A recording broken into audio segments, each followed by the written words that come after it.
ветками. Быть хочу лишь с тобой, от секунды до вечности и назад. Быть хочу лишь с тобой, в дальние дали с собой и назад. Вот она, любовь залетая самой, заветная, ты единственная моя заветная, без тебя единственная жизнь. Без тебя травы клонятся, будто молятся, я склоняюсь перед тобой, будто молятся, я склоняюсь перед судьбой. И не надо мне, и не надо мне, не надо мне судьбы другой. И не надо мне судьбы другой.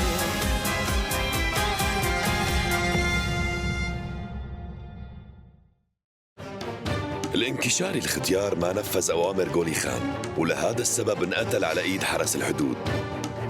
وآلتان لما حس إنه معلمه انقتل على إيد حرس الحدود هرب من الأسر ليدفنه. وطبعا العسكر بيرجعوا بيلاقوه وبيحاولوا يقتلوه، بس ماريسا بتخلصوا منهم. وهون العسكر بيتهموها بالخيانة وبيحكموا عليها مع الانكشاري، وأكسانا بتهربها لأنهم حبسوها. غولي خان بيقتل مرته زليخة وبيضيع من ايده القراءات اللي كتبت له اياها النجوم. بس القدر بيقرر يعطي آلتان وماريسا فرصة لحتى يبلشوا من أول وجديد.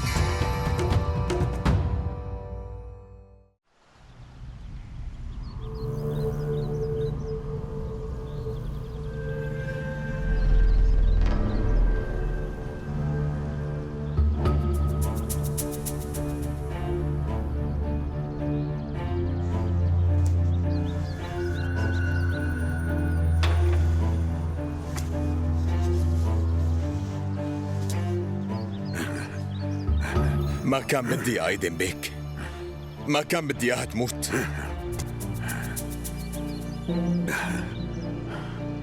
أنا بحب زليخة. هلأ صرت بتحبها؟ ما بعرف كيف عملت هيك، هالشي كان غصباً عني. أيدن بيك كل الحق عليها باللي صار. ليش كانت عم تتدخل بأمور زوجها؟ ليش عصبت علي لما قررت حقق حلمي؟ عصبيتها خنقتني. المرة لازم تطيع زوجها، هيك مكتوب بالقرآن. انت بتعرف هالحكي. روح من خلقتي. كيف هيك؟ ماني بعاستك، أنا بدفنها. ما رح تقدر تدفنها لحالك، أنا لازم ساعدك. قلت لك روح من خلقتي.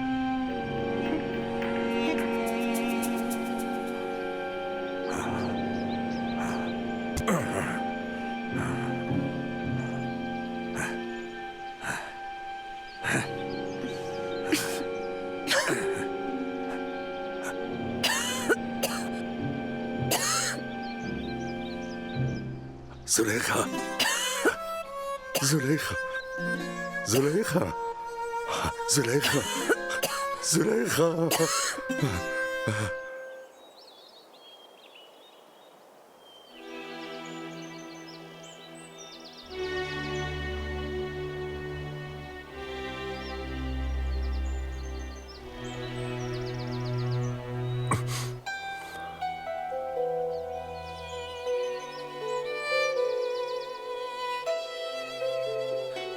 يعني اللي صار حقيقة؟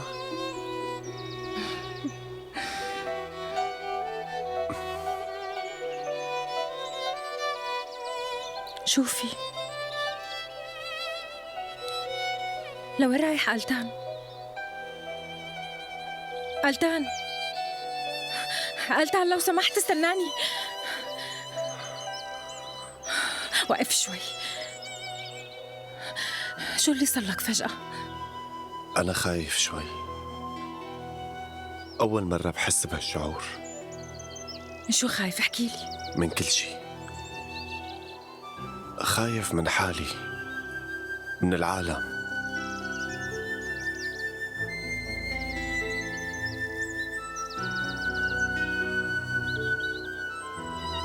بس أنتي أكبر مخاوفي.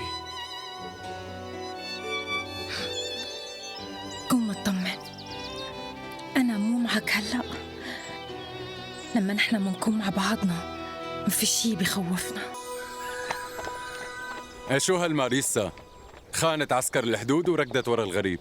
بصراحة يا جماعة ما حدا فينا بيعرف هو شو عمل فيها أو حتى شو اللي صار معه.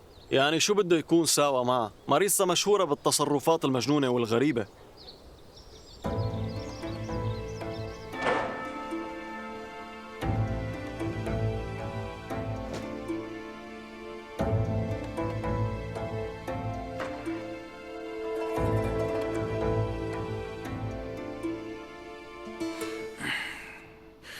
ماريسا ما رجعت. سمعت شو عم قول؟ ماريسا لهلأ مو مبينة. أكيد عم اسمعك. ماريسا لهلأ مو مبينة.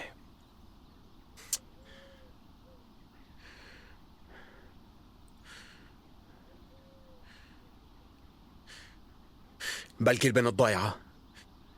بعرف إنك مقهور وزعلان عليها، بس هي بتضل أختي. عم تسمع؟ أختي الوحيدة، وما لازم اشرح لك إلك بالذات. إذا قولي خان لقاها شو رح يعمل؟ لك يلا قوم بقى، بدنا نروح ندور عليها.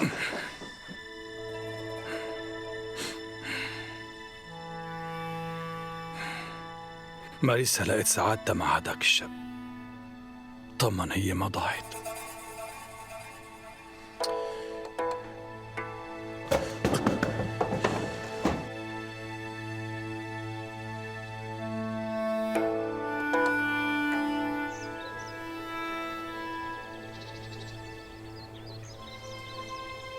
يا رجال لازم نروح ندور على ماريسا.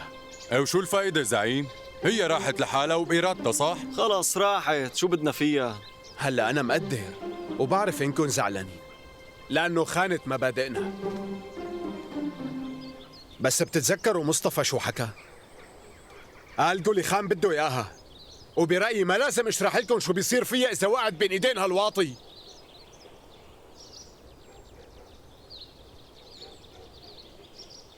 هي أختي الوحيدة، يعني هي من دمي ولحمي،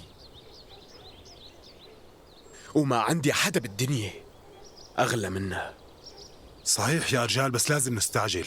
هذا المجنون ما حدا بيعرف شو في بعقله. يورمالاي وينه؟ قاعد حزنان. يعني ما بده يروح معنا؟ ايه طبعا ما رح يروح معنا. أخيرا فهم يورمالاي شو كانت مخبية وعرف شو في بقلب ماريسا، لهيك ما عادت تهمه. ايه وشو؟ منخليها بين ايدين الاتراك؟ هالتصرف مو صح يا رجال. لو شو ما عملت ماريسا بتضل وحده منا، وصدقوني رح توقع بمصيبه كبيره اذا بعدت عنا. شكله صاحبنا لما شاف قولي خان خاف منه. الظاهر بيعمل رجال بس علينا. شو قلتوا لك؟ لك انت ولك شو تحكوا يا شباب؟ ارجع لورا يا شباب، روحوا بعد كفي صغر عال شبكون، الكل يهدى.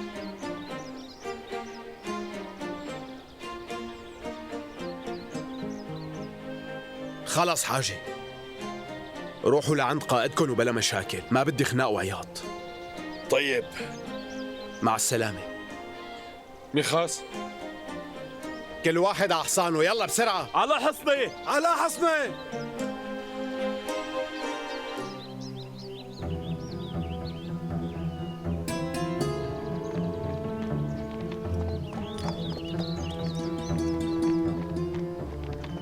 لو تعرف قد ايه مبسوط بشوفتك يا بيك.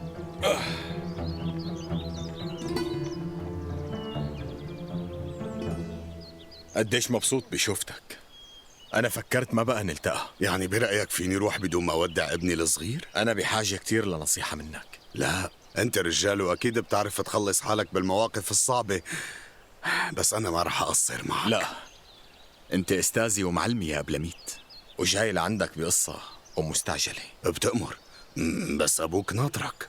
مو مشكلة، بس قبل بدي أحكي معك بموضوع ضروري ومهم. خلينا نطلع على مكتبي. انت هيك قلقتني، شو اللي صاير؟ أنا يأسان وما بعرف شو لازم أعمل. تعال معي، أنا هلأ موجود ورح أسمعك، وأكيد رح نلاقي حل مع بعض. امشي.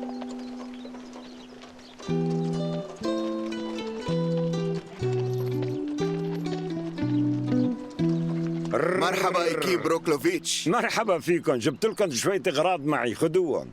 مينك تعال يلا. مرحبا داريا ألكسييفنا. السلامة تازة من المصنع، أما المقدد فصدقوني هو نخب أول. لكن انتبهوا البضاعة غالية. شكرا عذبت حالك. فوتي جهزي لنا شيء، لازم نقوم بواجب الضيف. طبعا رح نقوم بواجبه. لا تغلبي حالك داريا ألكسييفنا. ما تقول هيك، أكيد ما في غلبة بالمرة، وضيوفنا الغاليين ما بيغلى عليهم شيء.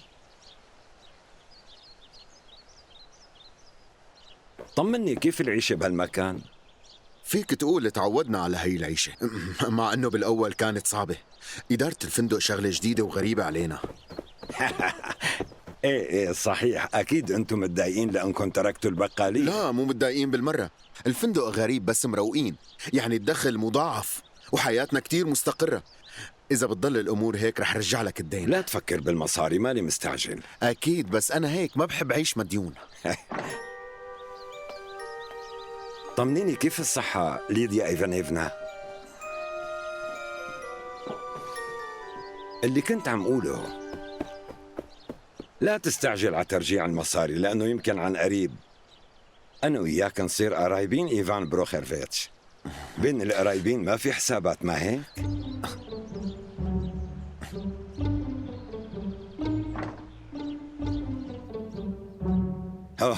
تفضل إيكيم بروكلوفيتش، ارتاح بالصدر. هلا بيجيبوا لنا الضيافة. داريا ألكسييفنا بلشت التحضير. بتشكرك من قلبي. إيفان بروخيرفيتش، كان عندك غرفة فاضية إلى مدخل لحالها، ولا لتكون أجرتها بغيابي؟ لا طبعا فاضية. أنا معقول أجرها؟ هي دافية وكبيرة وبعيدة عن قاعات المشتركة. يا عيني عليك. بصراحة اليوم بده يجيني ضيوف مهمين كتير من تركيا، يعني بدي أقوم بواجبهم، وأول ما بيوصل الضيف بدي إياك تستلمه وتاخده على الغرفة السرية. ضيفوه شو ما بدكم وخلوه يستناني، بس ما في داعي تسألوا شي. مثل ما بتأمر إيكيم بروكلوفيتش، كل شي بالسر. أنا بيعجبني مخك التجاري. أهلا وسهلا، شرفتنا اليوم سيدة. شكرا لك داريا ألكسييفنا. شو رأيك تعدي معنا ونتسلى بالحكي؟ صدقني ماني فاضية، شغل لفوق راسي. وبنت حضرتك وينها؟ داريا نادي لليديا يلا. خليها تجي وتشاركنا القعدة. ليديا منا على بعضها وراسها كتير عم يوجعها. روحي لكان.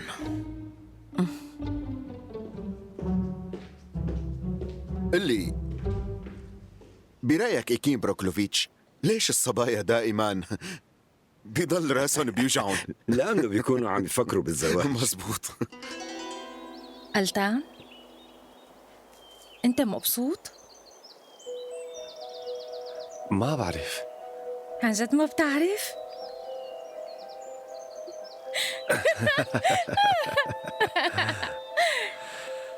الشي اللي عم حسه وأنا معك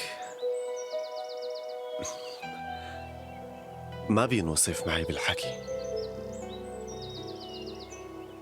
أنا ما جربت هاد الشعور من قبل.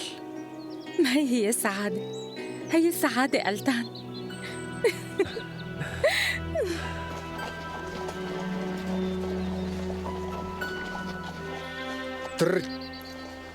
وقفوا.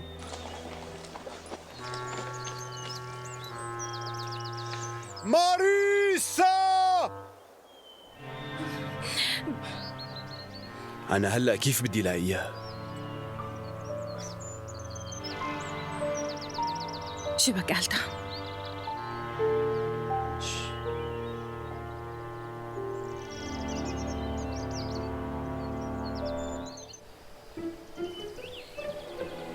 سامحني يا أبي، أنا ما نفذت أوامرك، ما رحت على السفينة مع القافلة، بس مو هاي المصيبة. زليخة ماتت يا أبي، وللأسف مات معها ولي عهدي يلي حكت لي عنه النجوم.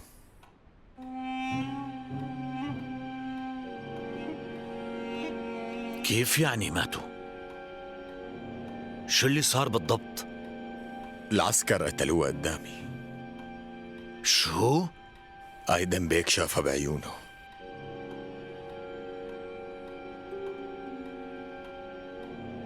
وينه أيدن هلأ؟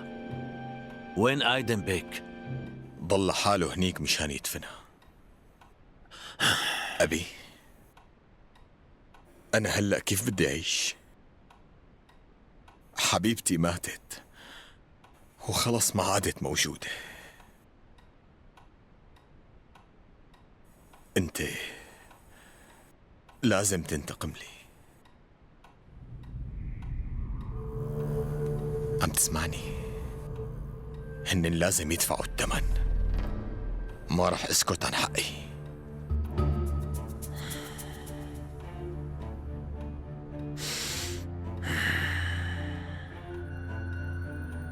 هالخبر يلي جبت لي اياه بشع وقاسي قولي خان.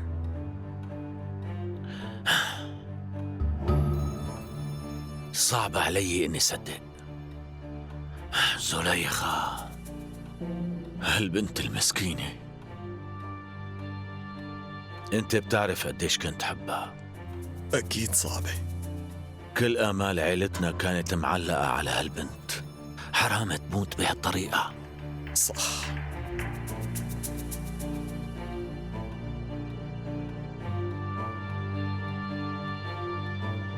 أنا ما رح ساوي شي. هالقرار شو سببه؟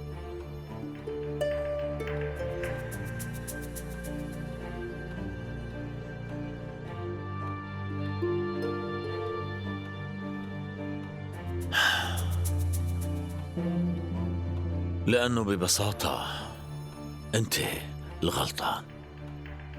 أنت سبب اللي صار، والمسؤولية كلها عليك، ولازم تتحاسب قدام الله. يا أبي، هالحكي ما صحيح. ما بيصير نسكت عن حقنا بهي البساطة. ما بدي نقاش. أنا أخذت القرار وماني ناوي غيره بالمرة. طيب مثل ما بدك.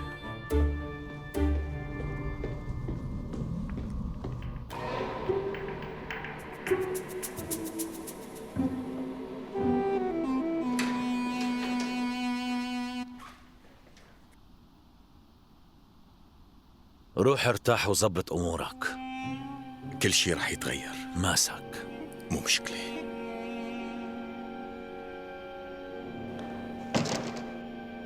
شو صار معكم؟ لسه ما اجا؟ بدي اشوفه قبل ما يفوت لعند ابي. اذا ابي شافه قبلي مصيبة. عم تفهم؟ مثل ما بتأمر. وينه لهلا؟ وهيك منكون متفقين. أكيد متفقين. بس تنفذ الشيء اللي طلبته وعطيني خبر. وأكيد أنا بتمنى تمرق هاي القصة بدون شوشرة ومشاكل. كون مطمن على الآخر. هاي مو أول مرة بيصير شغل بيننا. أنا رح أبعت خادم لهون يجيب لك المصاري وياخد الصبية. اتفقنا.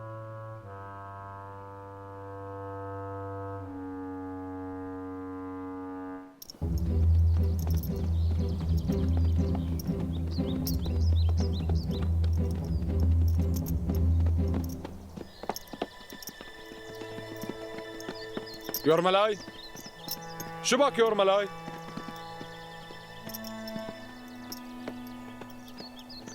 بتخيل انه تعب من الطريق. اوه، شكله فقد قوته ومو مثل اول.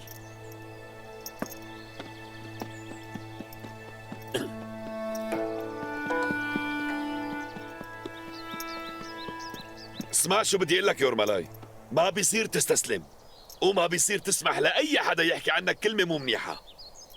خليك مع اللي بيحبوك وبيدعموك. شو رأيكم يا رجال؟ معقول نسيت يورمالاي؟ نحن حراس الحدود. هو نسي الحراسة ولحق مرة، يعني بهالدنيا ما في غير ماريسا؟ خلصنا بقى يا رجال. يا قائد، لا بقى تفكر بماريسا، الحدود بحاجتنا. لك خلص بقى، لا عاد تتدخلوا بحياتي أبداً. أنا بعرف حل مشاكلي بدون حدا. شو صار لك يورمالاي؟ إلنا عمر عم نخدم مع بعض، ما فيك تتجاهلنا بهي الطريقة. خلصنا بقى، ما عاد بدي اسمع حكي، وهاد مانو نقاش، هذا أمر مني. طلعوا يا رجال الأتراك. حركوا يا شباب، وراي. روح يلا يا شباب، يلا يلا. وقف في أرضك ولا تتحرك أنت وياه. وقف وقف عم وقف عندك. وقف عندك. أنت شو عم تنقل؟ فهمني لشوف شو عم تنقل بالقافلة. أنا بس عم بنقل على كذب. ماريسا، أنا اسمي أنا، شكرا لكم، جيتوا لتنقذوني. يا رجال هون في صبايا أسرع وحلوين كتير. عن جد شكرا كتير لا لكم. تاكلوا هم أبدا، راحوا اللي كانوا عم يعذبوكم خلص. فقدنا الأمل نرجع على بيوتنا وكنا ناطرين لحظة موتنا. شو بقى؟ يورمالاي يورمالاي وينه يورمالاي؟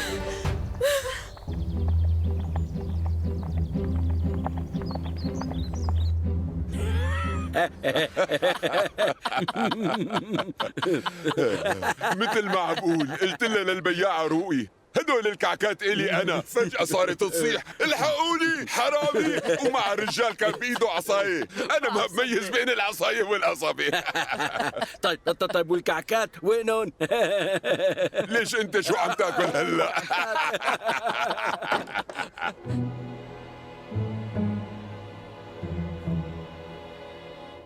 خليكن مرتاحين يا رجال.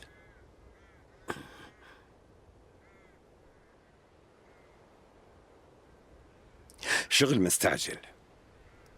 اللي بدي اياهم يضلوا نيل، دميان اللي بتقتل، وبافلو خا. الباقي يطلعوا لبرا.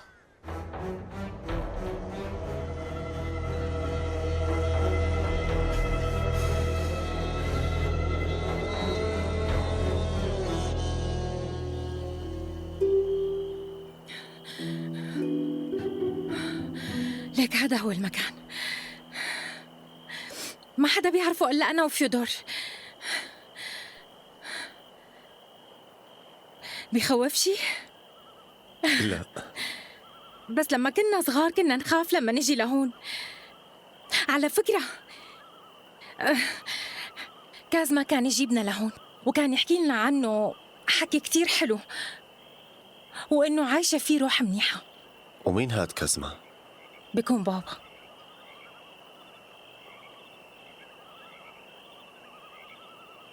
آسفة،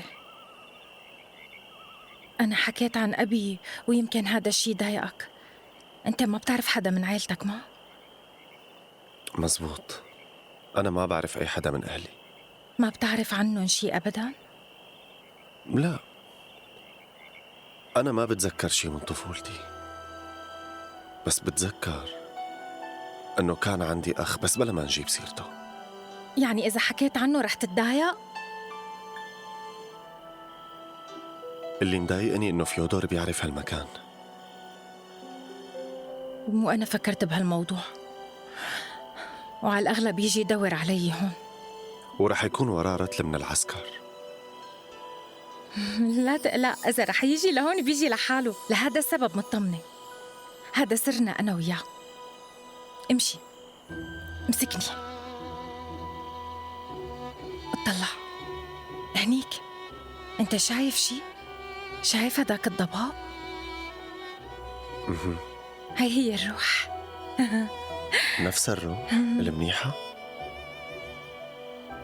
تمام.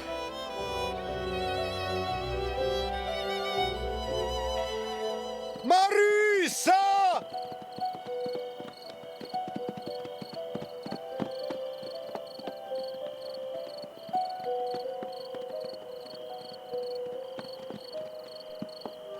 يا زعيم، ما بتوقع نقدر نلاقي حدا بهالليل. معه حق. صح يا زعيم، ما بتوقع انه بليلة وحدة ممكن يصير لها شيء. ما بقدر ما ادور عليها، هي بتضل اختي. خلص يا زعيم طمن بالك، هي اكيد منيحة. بتمنى هالشي لانه قولي خان حقير وواطي. بس يا زعيم انت ما بيصير تفكر بهي الطريقة. لو شو ما عملنا هلأ ما رح نلاقيها، بندور عليها الصبح. هلأ بنرتاح والصبح بنطلع بندور عليها. ايه معه حق، معه حق. صح، الصبح احسن، يعني بنشوف بوضوح. خلاص رح نبيت هون. حاضر يا زعيم. شغلوا النار لكان.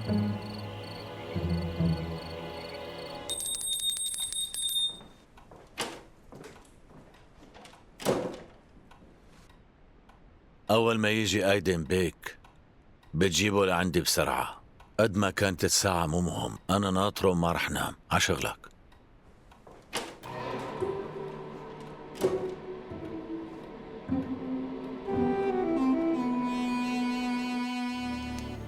بالأول خلينا نلاقيها وبعدين مندبر حالنا. ما في قدامنا غير المحطة وأكيد ما رح يستقبلونا. يا زلمة الحراس كتير مناح ورجال وبحياتهم ما زعجونا. مرحبا يا رجال، شفتوا لي شي صبية بطريقكم؟ صبية نحيفة ومو كتير طويلة. لا ما شفناها. يلا يا رجال خلونا نكمل. موفقين.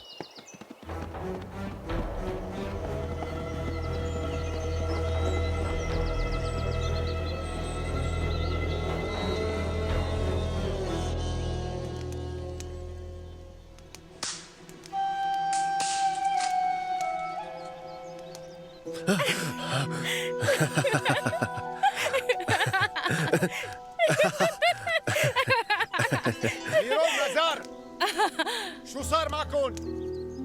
فتشنا بكل مكان هون بس ما لقينا حدا. خلينا نروح، شو بده يجيبهم لهون؟ شو؟ منكمل يا زعيم؟ ماشي بس خليكن وراي.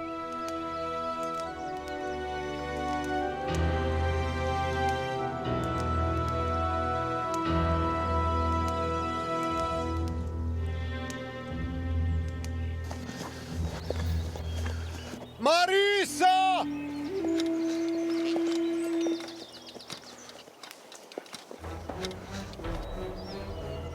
شكلهم راحوا.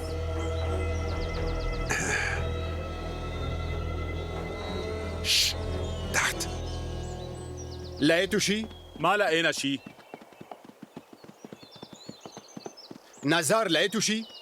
ما في حدا أبداً. طيب شفتوا شو في بهديك الجهة؟ لك دورنا بكل مكان وما لقينا حدا يا زعيم. هلا شوف يودور، لوين الوجهة؟ لقدام.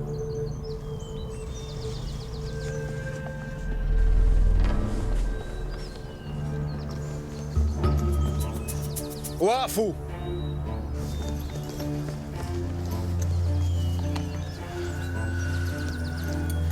بتذكر تحت في مكان كنا نجي عليه لما كنا صغار وكنا نتخبى فيه. شو زعيم؟ منروح معك؟ رح روح لحالي. انتوا استنوني هون.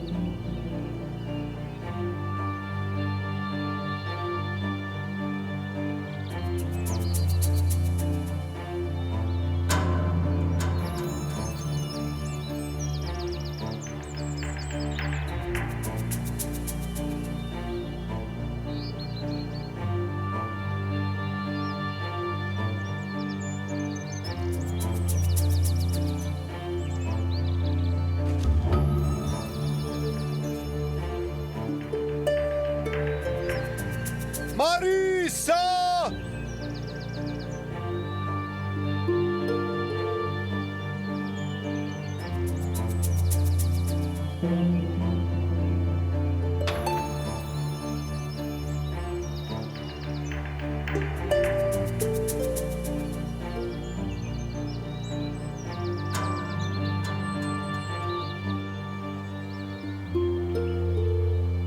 قومي ارجعي. لوين؟ عبيتك. لشو؟ شو السبب؟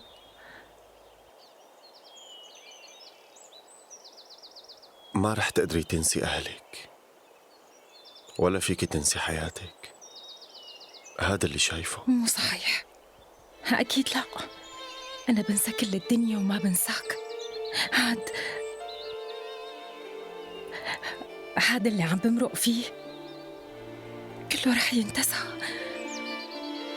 انت نصي التاني،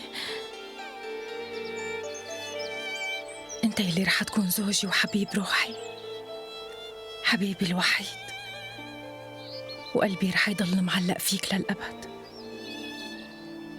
شو صار زعيم؟ شو يا زعيم؟ شو زعيم؟ طمنا. ما لقيت حدا تحت.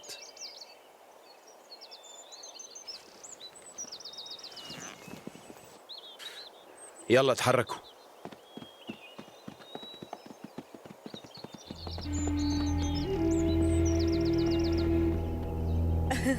أول مرة برجع على البيت وأنا هيك فرحانة. لما تكوني مشترية أغراض أكيد رح تفرحي. بس المعرض كان فيه أغراض كتير حلوة. ما رحنا على الفاضي. يسعد صباحكم يا صبايا. وانت ليش هيك عم بتحاكينا مثل الغرباء؟ نحن من ضيعتك نفسها، راجعين من المعرض على بيوتنا. طيب جاوبوني، انتوا ما شفتوا صبية حلوة بطريقكم؟ ها؟ من الواضح انك مزعل حبيبتي. خلص بقى نادية. هي مع واحد تركي. تركي شفناها، بس مو اليوم، شفناها مبارح.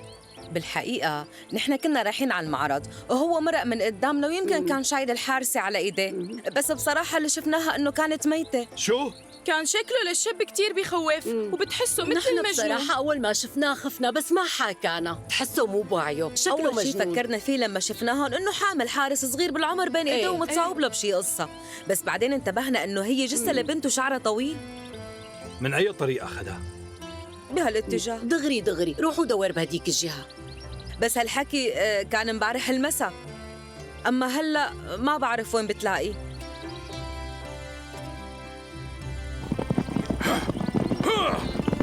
يلا شكله هالزلمة مقهور. يلا امشي.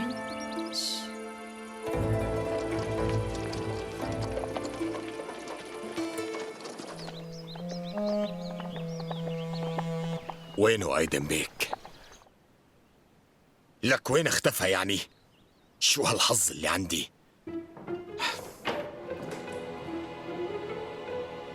ايوه اخيرا شرف.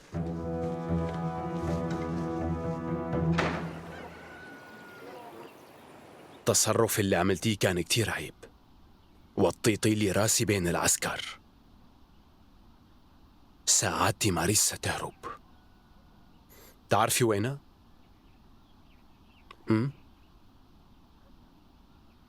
لوين ممكن تروح؟ ما قلت لك لوين رايحة؟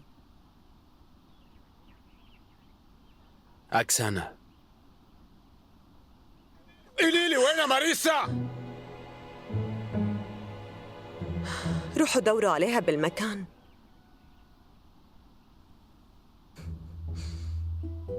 اللي قتلتوا لها في حبيبة.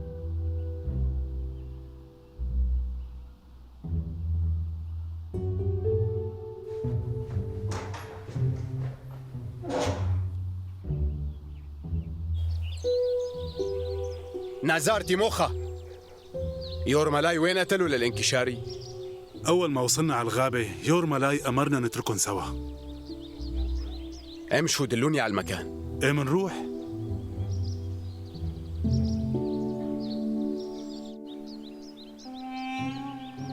أيدن بيك، رجاء اسمعني، أنا بترجاك، هالشي كتير ضروري، وعم بترجاك مو كرمالي أنا ما بدي أخسره، وأكيد بتهمك حياته لمصطفى بيك.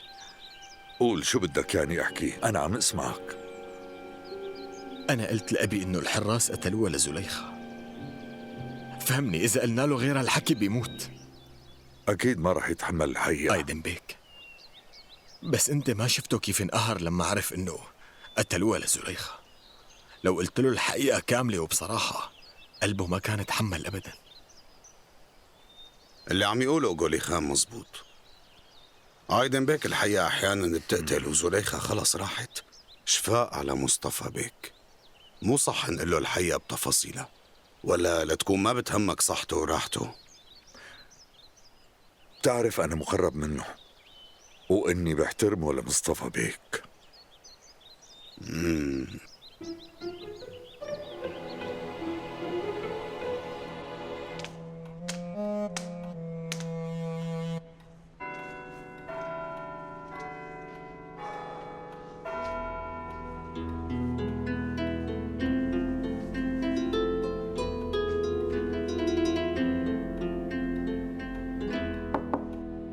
تفضل. شو؟ كون صريح أيدن بيك، زليخة ماتت؟ قتلوها الحراس؟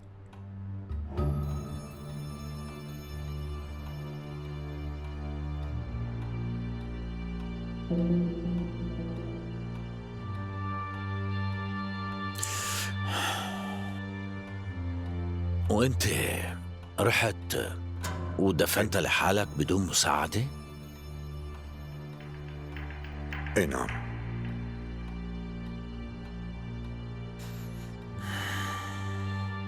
النجوم خبروني بمصيبة وأنا رحت بسرعة لحتى أقدر أتفاداها، بس ما لحقت.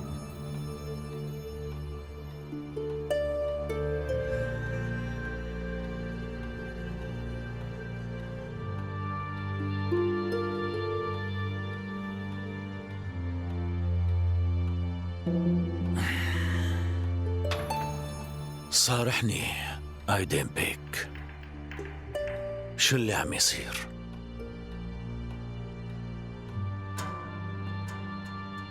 نحن تورطنا وما عاد نقدر نعمل أي شيء.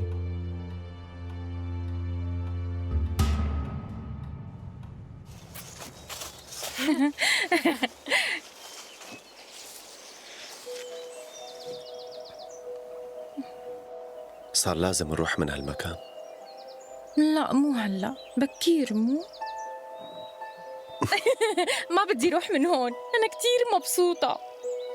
صار الوقت ماريسا. لو سمحت حبيبي، عن جد أنا هون مرتاحة كتير معك. هالطبيعة قريبة لقلبي، حاول تفهمني بترجاك. مع إنه يمكن ما تفهمني لأنه بحياتك ما كان عندك وطن.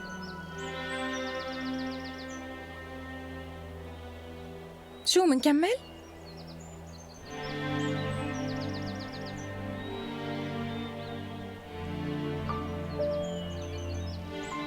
ألتان، ألتان لوين رايح؟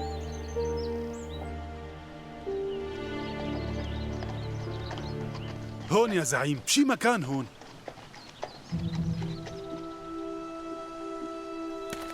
مسك.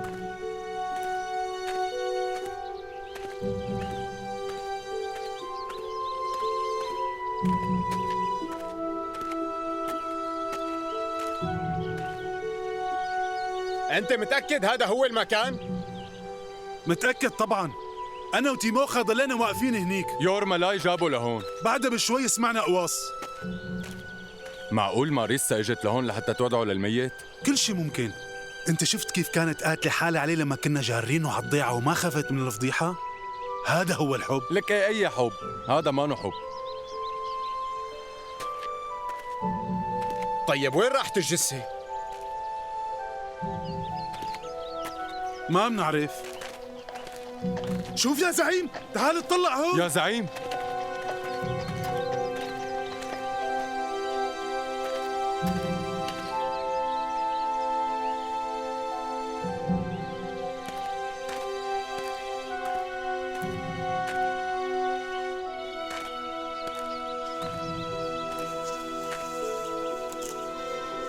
هات سكين. تفضل.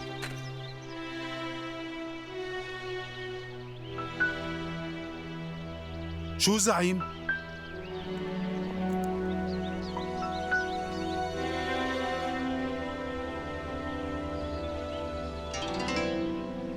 قوصوا بس برصاصة؟ ايه وحدة. وحدة؟ ما فهمت، انتو شو قصدكم بهذا الحكي؟ هذا بيعني انه هو ما قتله. وماريسا شو وضعها؟ يعني ماريسا هربت مع الانكشاري. المفروض نلحقهم قبل ما يعملوا لنا فضيحة. لازم نطلع بسرعة وراهم يا زعيم. يورمالاي ليش عملت هيك؟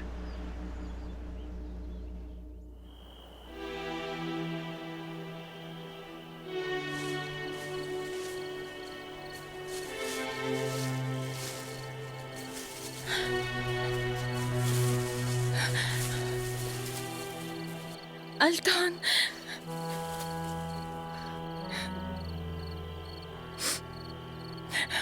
كنت فكرتك ما رح ترجع.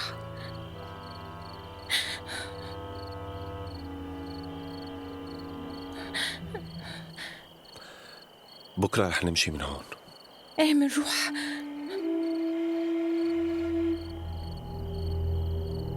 خفت كتير لما تركتني لحالي، حسيت روحي طلعت مني.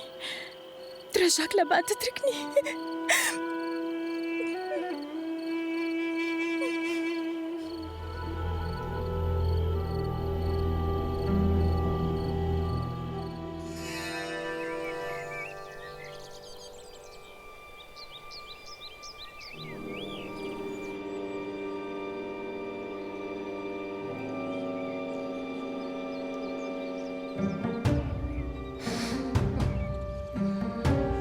Ha ha ha ha!